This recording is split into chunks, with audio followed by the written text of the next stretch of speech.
The war room on New Titan buzzed with panic. Admiral Kethra stood at the center of the massive holographic display, watching red dots spread across the star map like a disease. Each red dot was a world lost to the Vorthic Empire. Each blue dot that flickered and died was another coalition fleet destroyed. 17 systems, Commander Lisa Hayes whispered, staring at the display.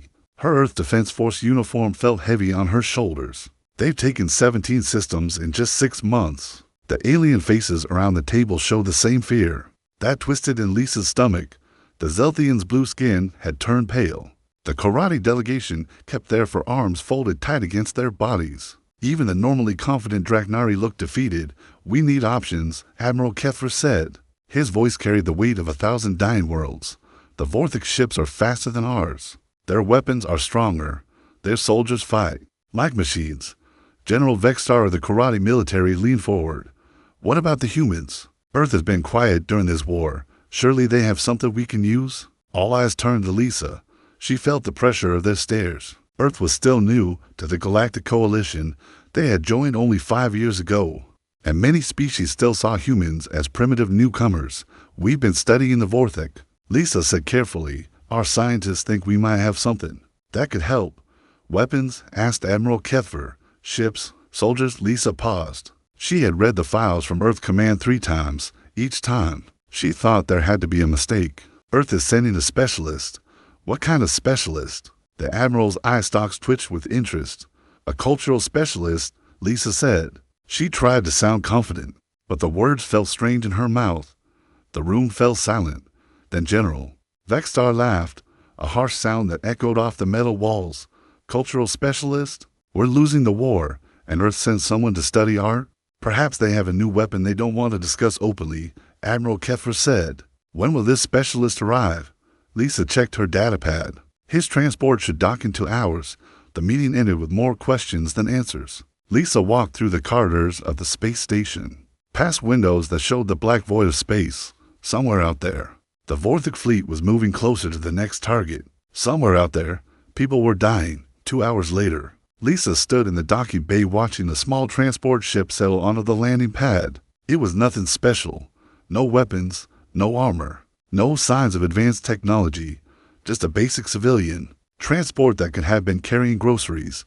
The airlock hissed open. Lisa expected to see a soldier in battle armor, or maybe a scientist with strange equipment. Instead, a man in simple clothes walked out. He carried a small bag and wore a jacket that had seen better days. His brown hair was messy from the journey, and he looked around the docking bay with curious eyes. "Commander Hayes?" he asked, walking over to her. "I'm Daniel Carter." Lisa shook his hand and tried not to show her confusion. Daniel Carter looked like any human she might meet in a coffee shop back on Earth. He was average height, maybe 35 years old, with kind eyes and a gentle smile. "Welcome to New Titan," Lisa said. "The Admiral is waiting to meet you." As they walked through the station, Daniel asked questions about everything. He wanted to know about the different species in the Coalition. He asked about the station's design, the artificial gravity, the way light reflected off the metal walls. He seemed more interested in the details than in the war. "Have you fought the Vorthic before?" Daniel asked as they entered an elevator. "No, but I've seen the reports," Lisa said. "They're efficient. They don't waste time or resources. They attack with perfect coordination." Daniel nodded thoughtfully. "What do they want?" "Order," Lisa said. "They believe chaos is a disease. They want to cure the galaxy of what they call random elements." The elevator stopped at the command level. Lisa led Daniel through more corridors until they reached the Admiral's office. The door slid open to reveal Admiral Kethra and the other Coalition leaders, sitting around a large table. "This is Daniel Carter," Lisa announced. The Admiral's eye stalks turned toward Daniel, studying him carefully. "Where are your weapons?" "Mr. Carter." Daniel looked confused. "Weapons? I don't have any weapons." "Your equipment then. Your technology." Daniel held up his small bag. "I have some clothes, a datapad with my work on it, and a notebook." The room fell silent again. General Vextar stood up, his forearms shaking with anger. "This is Earth's secret weapon, a human with a notebook." "I'm a poet," Daniel said simply. "Earth Command said you needed help understanding your enemy." "A poet?" General Vextar's voice rose. "We're fighting for our lives, and Earth sends us." "A poet?" Admiral Keffer raised a hand for silence. Mr. Carter, do you understand the situation? The Vorthic Empire has destroyed entire fleets. They've conquered worlds that had defended themselves for centuries. Billions of beings have died. Daniel's expression grew serious. I understand. That's why I'm here. To do what? Asked the Admiral. To write poems about our defeat. To listen, Daniel said. To watch. To understand what makes the Vorthic different from us. He looked around the room at the frustrated faces. Sometimes the best weapon isn't the biggest gun. Sometimes it's seeing things in a new way. General Vextar laughed bitterly. Philosophy won't stop Vorthic warships. Maybe not, Daniel agreed. But maybe there's something else that will. He set his bag on the table and looked directly at Admiral Keffer. Give me 3 days. Let me study everything you know about the Vorthic. If I can't show you something useful, I'll get back on my transport and go home. The Admiral considered this. Around the table, the other leaders whispered among themselves. Finally, he nodded. 3 days. Mr. Carter, but I warn you, we don't have time for games.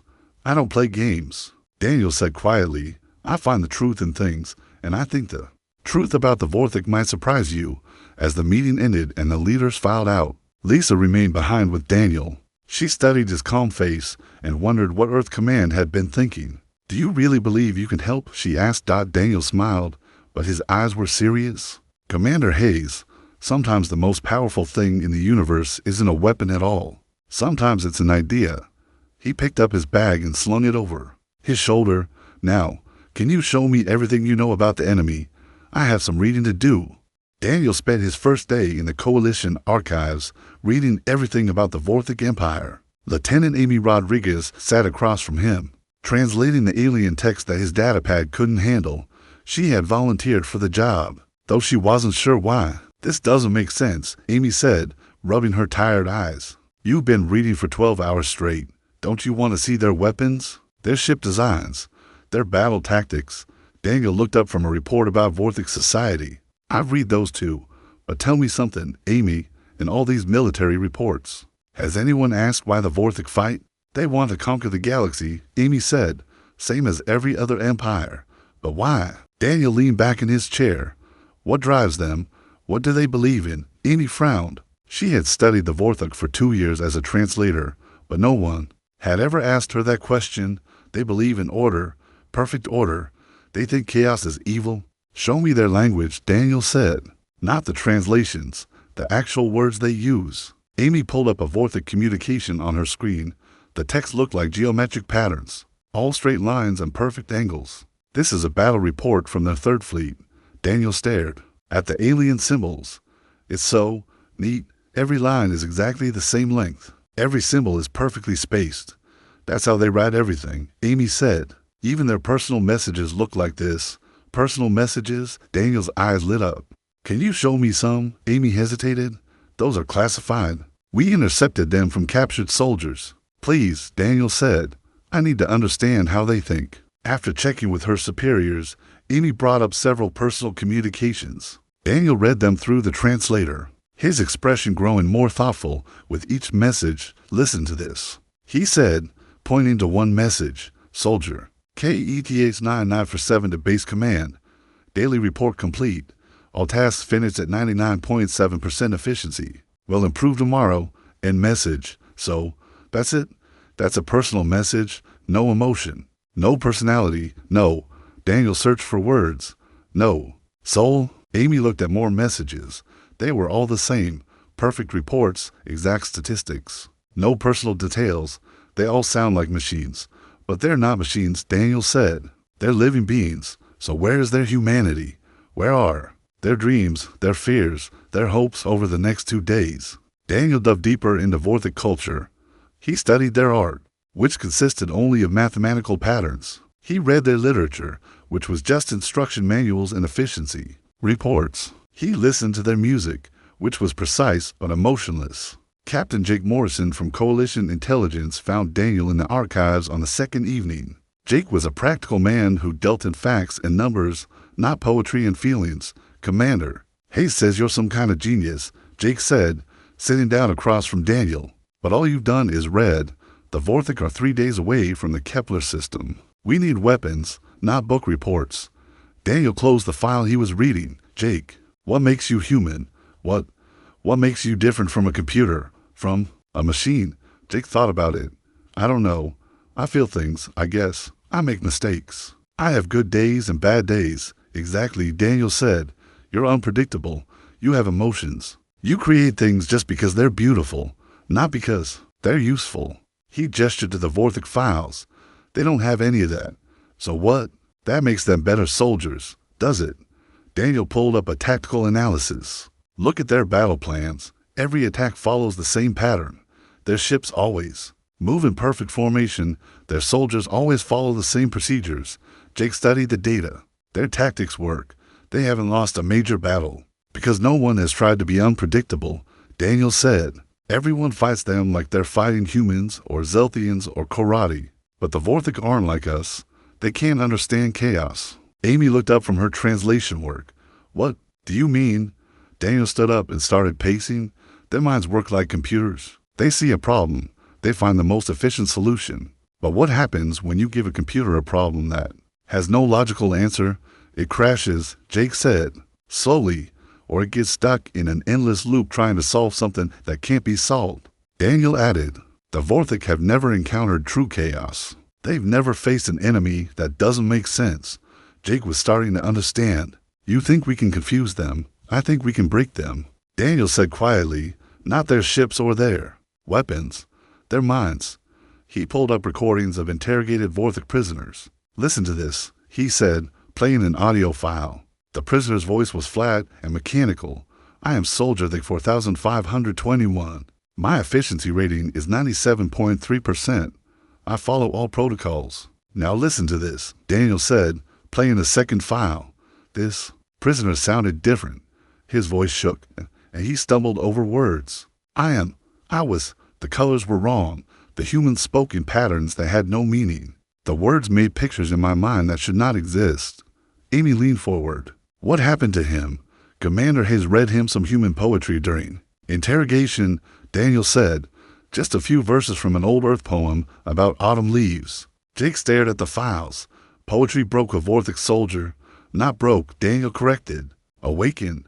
For the first time in his life, that soldier experienced something that wasn't efficient or logical. His mind tried to process metaphor, rhythm, emotion, concepts his species has never developed. Daniel sat back down and opened his notebook. The pages were filled with handwritten verses, crossed out lines, and scribbled notes. The Vorthic are vulnerable, Jake. They just don't know it yet. To poetry, to humanity, Daniel said.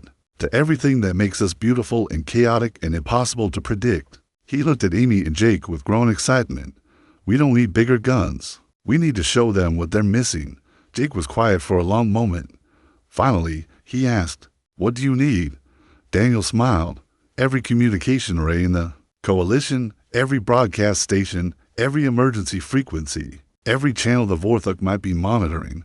That would take approval from Admiral Keffer himself. Then let's go see the Admiral, Daniel said, closing his notebook. I think it's time to explain how we're going to win this war. Amy gathered her translation equipment. Daniel, what if you're wrong? What if poetry just makes them angry? Daniel paused at the archive door. Amy, have you ever seen a Vorthic laugh? Have you ever seen one cry, or sing, or write something, just because it was beautiful? No, then we're not making them angry, Daniel said. We're making them alive. And once they're alive, they won't want to be weapons anymore. The three of them walked through the corridors toward the Admiral's quarters. Behind them, the archives hummed with data about an enemy that had never lost a battle. Ahead of them waited the chance to fight a war with words instead of weapons. Daniel clutched his notebook tighter. Inside those pages was humanity's strangest weapon, the power to make others feel what it meant to be truly, chaotically, beautifully human. Admiral Keffer looked tired. The war room's lights cast deep shadows under his eyes as he studied the latest battle reports. Another coalition fleet had been destroyed near the Kepler system. The Vorthic were ahead of schedule. Admiral, Jake, Morrison said, entering with Daniel and Amy, the poet wants to show you something. The Admiral's eye stalks turned toward Daniel with barely hidden frustration. Mr. Carter, I gave you 3 days. You have 6 hours left before I send you home. Daniel set his notebook on the table. I don't need 6 hours. I need your communication arrays. For what? To end the war. General Vexstar, who had been studying tactical displays, laughed harshly. Still playing with words, poet. Daniel ignored the insult. Admiral, what if I told you the Vortic have a weakness that no one has ever exploited? I would say you're wasting my time. Daniel nodded to Amy, who activated her portable display. A recording appeared showing a Vortic prisoner in an interrogation room. This is Soldier Deck for 5-1, Daniel said. Watch carefully on the screen. Commander Hayes sat across from the alien prisoner. The Vortic looked exactly like the others they had captured, tall, gray-skinned, with large black eyes that showed no emotion. His uniform was perfectly clean and arranged despite being in prison for weeks. State your designation, Hayes said in the recording. I am Soldier Deck for 1521. My efficiency rating is 97.3%. I require no maintenance. Hayes opened a book and began reading. The roads diverged in a yellowwood, and sorry I could not travel both. The change in the prisoner was immediate and disturbing. His perfect posture began to shift. His large eyes blinked rapidly. His mouth opened and closed as if he was trying to speak, but couldn't find words. Stop, he whispered. The words, they make shapes that cannot exist. Hayes continued reading the old Earth poem. The Vortic soldier pressed his hands against his head. His breathing became irregular. Sweat appeared on his gray skin for the first time since his capture. Please, the soldier begged. The efficiency is breaking. I see things that serve no purpose, beautiful things. Why do the leaves change color if it serves no function? The recording ended. The war room was silent. Admiral Keffer stared at the empty screen. What did we just watch? The beginning of their evolution, Daniel said quietly. That soldier experienced metaphor for the first time in his life. His brain tried to process concepts like beauty and choice and sadness, ideas his species eliminated. Thousands of years ago, you tortured him, General Vexstar accused. No, Amy said, speaking up. We freed him. After that interrogation, he started asking questions. He wanted to know why humans write poetry. He asked to hear more. Daniel opened his notebook and pulled out several pages of alien writing. He started writing too. These are his attempts at poetry. Jake examined the pages. Unlike normal Vortic writing with its perfect geometric patterns, these pages were messy. Lines curved instead of staying straight. Symbols were different sizes. Some words were crossed out and rewritten. It looks chaotic, Jake said. It looks alive, Daniel corrected. For the first time in his species' history, a Vortic created something that wasn't perfectly efficient, something that was just. His Admiral Keffer studied the alien poetry. One soldier. What about the millions of others? Daniel smiled. That's where I need your communication arrays. He moved to the tactical display and highlighted the Vortic fleet positions. Every Vortic ship monitors all communication frequencies. They do this to gather intelligence and coordinate their attacks. So we flood every frequency with human creativity, poetry, music, stories, art. We broadcast it directly into their ships, their bases, their homeworlds.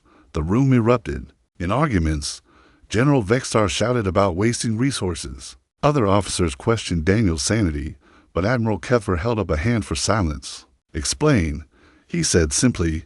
Daniel took a deep breath. The Vortic eliminated creativity from their culture because they saw it as inefficient. But creativity isn't just decoration. It's how minds grow and change. It's how we become more than just biological machines. He pointed to the alien poetry again. When that soldier experienced human poetry, his brain had to create new neural pathways. He had to learn to think in ways his species never taught him. The process is irreversible. Amy activated another recording. This one showed the same Vortic. Prisoner a week later. He looked different. His posture was relaxed instead of rigid. His eyes showed emotion. When he spoke, his voice had rhythm and warmth. I dream now, the prisoner said in the recording.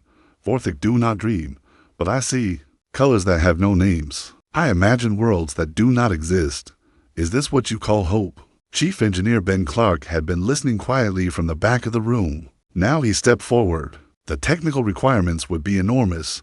We'd need to coordinate every communication system in coalition space. Can it be done? Admiral Keffer asked. Ben nodded slowly. It would take all our resources. We'd have to abandon conventional military operations. Good, Daniel said. Conventional military operations haven't worked. General Vextar slammed his fist on the table. This is madness. You want to stop fighting and start broadcasting children's stories? I want to give the Vorthok something they've never had, Daniel replied. Imagination. Once they have it, they won't want to be conquerors anymore. Admiral Kethra was quiet for a long time. Finally, he asked, what kind of human creativity? Daniel opened his notebook wider. Everything. Classical poetry, modern songs, children's lullabies, love letters, jokes, stories about ordinary people, doing extraordinary things, art that serves no purpose except to be beautiful. Communications specialist Kelly Wright raised her hand. What about the technical challenges? Vorthok equipment processes information differently than ours. Amy has been working on that. Daniel said, the translations don't have to be perfect. In fact, imperfect translations might work better. The goal is to overwhelm their logical thinking with something completely illogical. Amy nodded. I've been experimenting with translation patterns that preserve emotional rhythm instead of literal meaning. The results are interesting. She played a sample of human music translated into Vorthok communication patterns. The sound was strange and haunting. Mathematical precision mixed with emotional chaos, order fighting with beauty. Admiral Kethver listened to the entire sample. When it ended, he asked, how long would this broadcast need to continue until they surrender? Daniel said, or until they evolve beyond the need to fight. That could take months or days. Daniel countered, the effect compounds. Every Vorthok who experiences creativity becomes a teacher for others.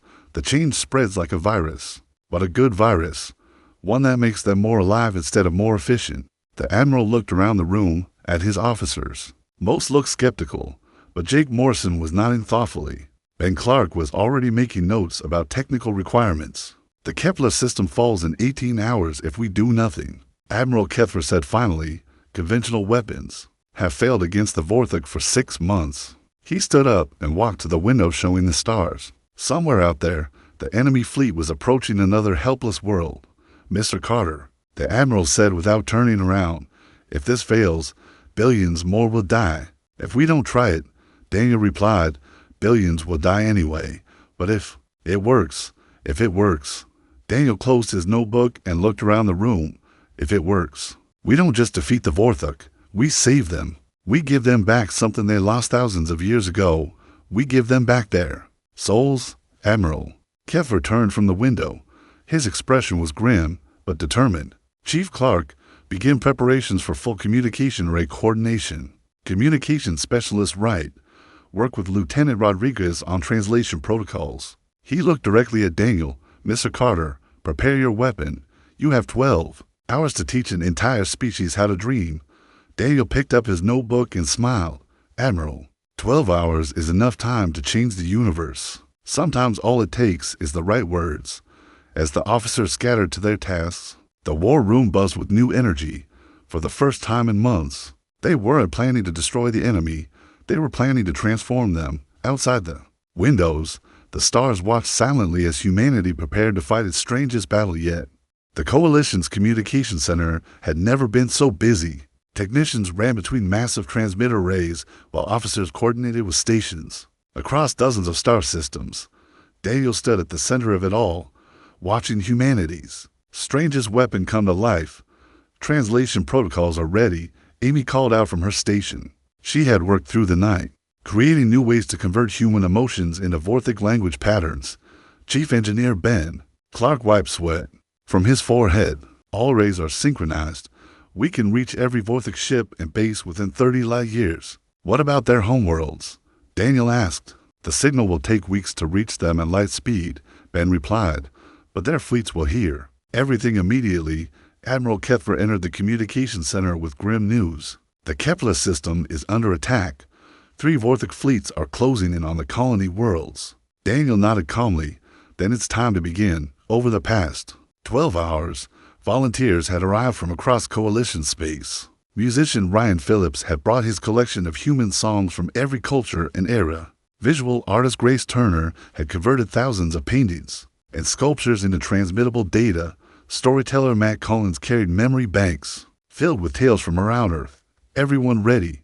Daniel asked his team of human artists. They sat at communication stations that had been hastily converted into broadcast booths. Each person had their own frequency range, their own target, areas in Vorthic space. "I still can't believe we're doing this," Ryan muttered, adjusting his audio equipment. "Fighting a war with lullabies and love songs. Not fighting," Daniel corrected. "Healing." Grace looked up from her visual transmission setup.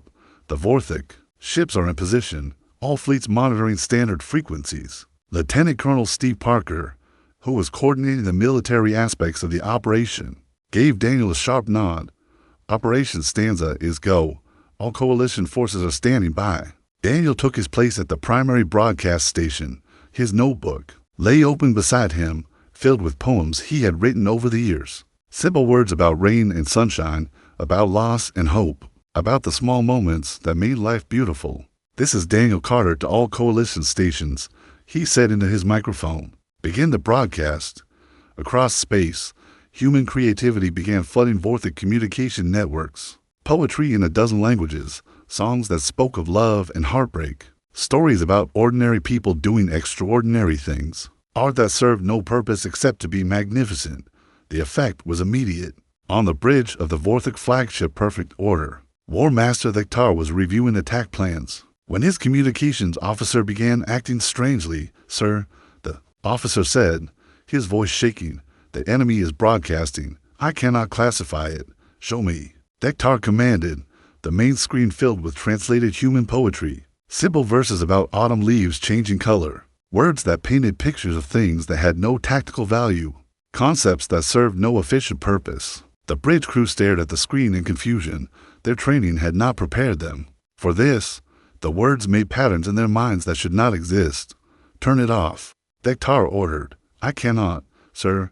It is on all frequencies. All our ships are receiving it." Across the Vorthic fleet, similar scenes played out on hundreds of ships. Soldiers stopped their duties to listen to human music. Officers found themselves staring at alien art. That made no logical sense, but somehow felt important.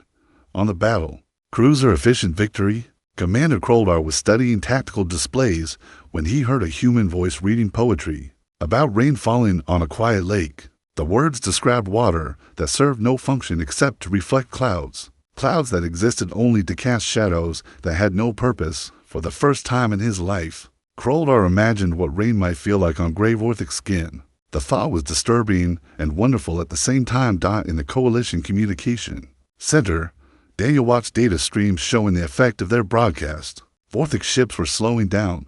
Some had stopped moving entirely. "It's working," Amy whispered, monitoring Vorthic communications. "Listen to this." She played an intercepted message from a Vorthic soldier. "Command, I am experiencing technical difficulties. The enemy broadcast is causing unusual thoughts. I see colors that have no tactical significance. I want to understand why humans create sounds that serve no logical function." Ryan Phillips was singing an old Earth folk song about a sailor returning home to his family. The melody was simple and sweet, full of longing and joy. Grace Turner was transmitting images of children's drawings, crude but full of love and imagination. Matt Collins told stories about heroes who won not through strength but through kindness, about people who sacrificed efficiency for beauty, about individuals who chose to help others even when it gave them no advantage. The Vorthic had never encountered such concepts. On the flagship, War Master Thektar was struggling to maintain order. Half his crew had stopped working to listen to the human broadcasts. Others were asking questions that had no answers. "Why do humans make music if it does not improve their efficiency?" One soldier asked. "What is the tactical advantage of painting pictures?" wondered another. Thektar had no replies. His own mind was being invaded by human concepts. He found himself wondering what his name might sound like if it was spoken with affection. Instead of rank, he imagined what it would feel like to create something beautiful instead of something efficient. These thoughts terrified him. "All ships," he broadcast to his fleet, "ignore the enemy transmissions. Proceed with the attack on Kepler's system." But his orders were falling on deaf ears. Vorthic soldiers throughout the fleet were experiencing imagination for the first time. They were dreaming while awake. They were creating instead of just following orders. On the planet Kepler 3, Coalition defenders watched in amazement as the attacking Vorthic fleet began behaving strangely. Ships that should have been bombing cities were instead drifting. In space, Soldiers who should have been preparing for invasion were apparently having philosophical discussions. Lieutenant Colonel Steve Parker received reports from across the battle zone. Vorthic ground forces have stopped their advance, he announced to the communications center. Fleet movements are becoming erratic. Some ships are breaking formation. Daniel continued reading poetry into his microphone, words about freedom and choice and the beautiful uncertainty of being alive. He spoke about dreams that had no practical purpose except to make life worth living. Amy was monitoring Vorthic internal communications when she heard something that made her gasp. Daniel, you need to hear this. She played a recording from inside a Vorthic ship. A soldier was speaking to his commander. Sir, I have composed something. I do not know why. It serves no function, but it feels necessary. The soldier began reciting crude poetry in the Vorthic language. The words were clumsy and simple, but they rhymed. They painted pictures with language. They expressed personal feelings instead of tactical data. It was the first original poetry created by a Vorthic in thousands of years. They're learning. Daniel said with wonder, they're actually learning to be creative. More reports flooded in. Vorthic soldiers were abandoning their posts to write poetry. Officers were drawing pictures on the walls of their ships. Entire crews were spending hours discussing the meaning of human art instead of planning attacks. The rigid efficiency of the Vorthic war machine was crumbling under the weight of imagination. Ryan finished his folk song and immediately began another. Grace sent streams of human sculpture and painting. Matt told tales of love conquering hatred and understanding defeating fear, and across space, an entire species was waking up. From a 1,000-year sleep of perfect order, War Master Thektar stood, alone on his bridge, watching his empire transform before his eyes. His soldiers were becoming individuals. His perfect fleet was becoming beautifully chaotic. For the first time in his life, he smiled. Then he did something that no Vorthic commander had ever done. He opened a direct communication channel to the Coalition fleet. This is War Master Thektar. To the human poet, he said, I wish to hear more of your words. The communication center fell silent when War Master Thektar's voice came through the speakers. Admiral Kethra stared at the transmission display in disbelief. In 6 months of war, no Vorthic commander had ever initiated peaceful contact. Daniel looked at his notebook, then at the faces around him. Amy nodded encouragingly. Ryan and Grace paused their broadcast to listen. Even Lieutenant Colonel Steve Parker waited quietly to see what would happen. War Master Thektar, Daniel said into his microphone, I am Daniel Carter. I'm honored that you want to hear our words. Your words create pictures in my mind. Thektar replied. His voice sounded different from other Vorthic they had heard. Less mechanical, more alive. I do not understand their purpose, but they feel important. Would you like me to explain poetry to you? There was a long pause. Then Thektar said something that shocked everyone. I would like to try creating some myself. Admiral Kethra leaned toward Daniel's station. Be careful, he whispered. This could be a trap. But Daniel could hear something in the Vorthic commander's voice that the Admiral missed. Curiosity, wonder, the same tone he had heard in the captured soldier who first experienced human poetry. Poetry comes from feelings, Daniel explained gently, from thoughts that don't have tactical value but feel true anyway. What do you see when you look at the stars, War Master?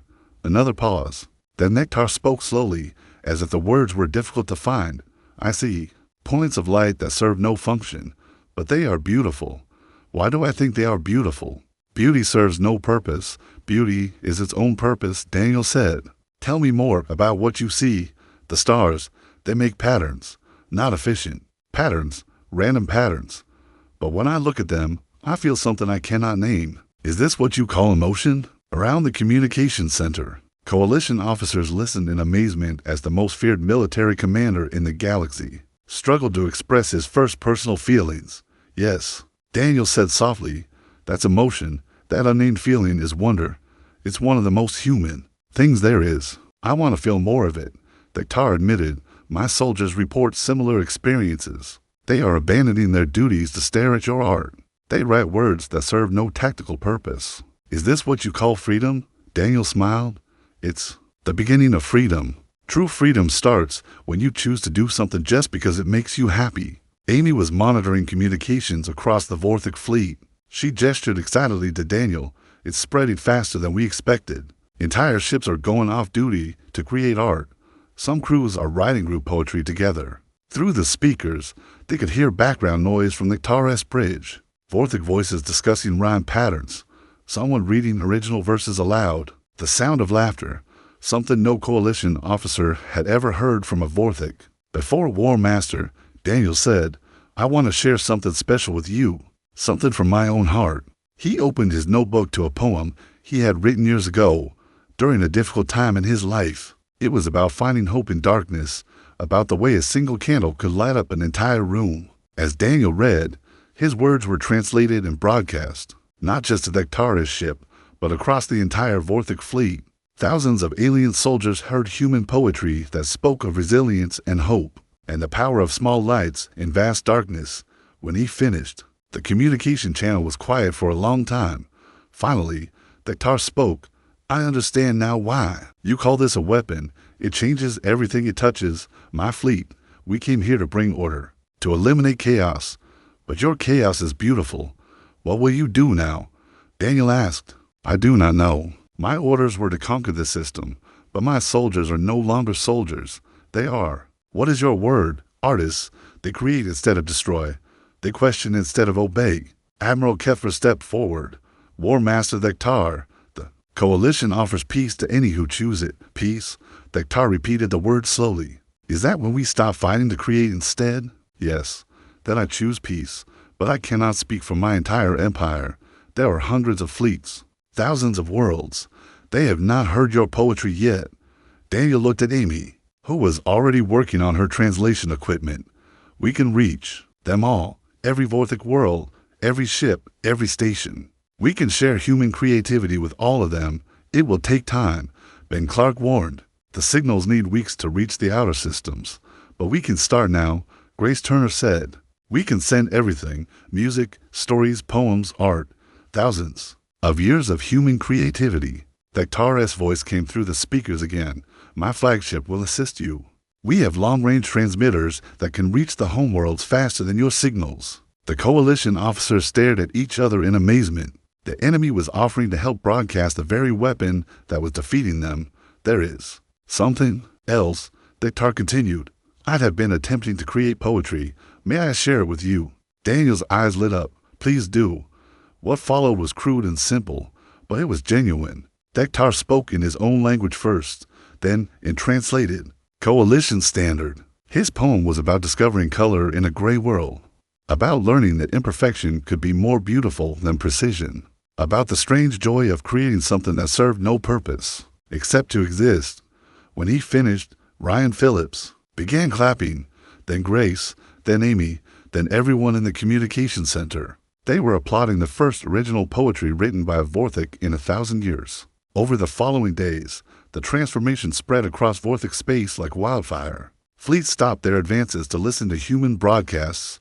Soldiers laid down weapons to pick up paintbrushes and pens. Officers abandoned tactical plans to write love letters to spouses they had never told they cared about. The Vortic Empire didn't surrender. It evolved. War Master Dektar became cultural ambassador. Dektar, his flagship, was converted into a mobile art studio where Vortic and humans worked together to create new forms of expression. The weapons bays became concert halls. The training rooms became poetry workshops. Admiral Keffer established the Cultural Victory Institute, with Daniel as its first director. Their mission was to study how art and creativity could resolve conflicts that traditional weapons could not touch. 3 months later, Daniel stood in his new office on the Institute's headquarters station. Through his window, he could see Vortic ships dock peacefully alongside coalition vessels. Former enemies worked together on projects that had no purpose except beauty. Amy knocked on his door, carrying a data pad. "The latest reports from the Vortic homeworlds," she said. "The transformation is complete. Their entire civilization has embraced creativity." Daniel took the pad and scrolled through messages from across former Vortic space. Poems written by children who had never been allowed to play. Songs composed by engineers who discovered that efficiency wasn't everything. Stories told by elders who remembered what their people had lost when they chose perfect order over chaotic beauty. "Any word from Earth?" Daniel asked. Amy smiled. "Earth Command is sending more poets and musicians, artists, storytellers. They're calling it the Cultural Defense Corps." Daniel laughed. I like that. Defending the galaxy with imagination. He walked to his window and looked out at the stars. Somewhere among those distant lights, former enemies were learning to dream. Soldiers who once fought to destroy chaos were now creating it themselves. An entire species had rediscovered what it meant to be alive. On his desk lay a letter from Nectar, written in the Vortex improving English. Dear friend Daniel, today I saw my first sunset. Not as tactical data about planetary rotation, but as beauty. The colors served no purpose except to make me happy. I wrote a poem about it. Would you like to read it together? Your student in wonder, Nectar Daniel smiled and picked up his pen. There were poems to read, art to create, and former enemies to teach the beautiful chaos of being human. Outside his window, the stars watched approvingly as the galaxy grew. A little more imaginative, a little more alive, and a little more free. The war was over. The real victory was just beginning. In his notebook, Daniel wrote his final line about the strange conflict that ended not with weapons, but with words. Sometimes the most powerful thing in the universe isn't the ability to destroy. Sometimes it's the ability to inspire. And across the galaxy, millions of beings who had once known only order began to discover the magnificent chaos of creativity, one poem at a time.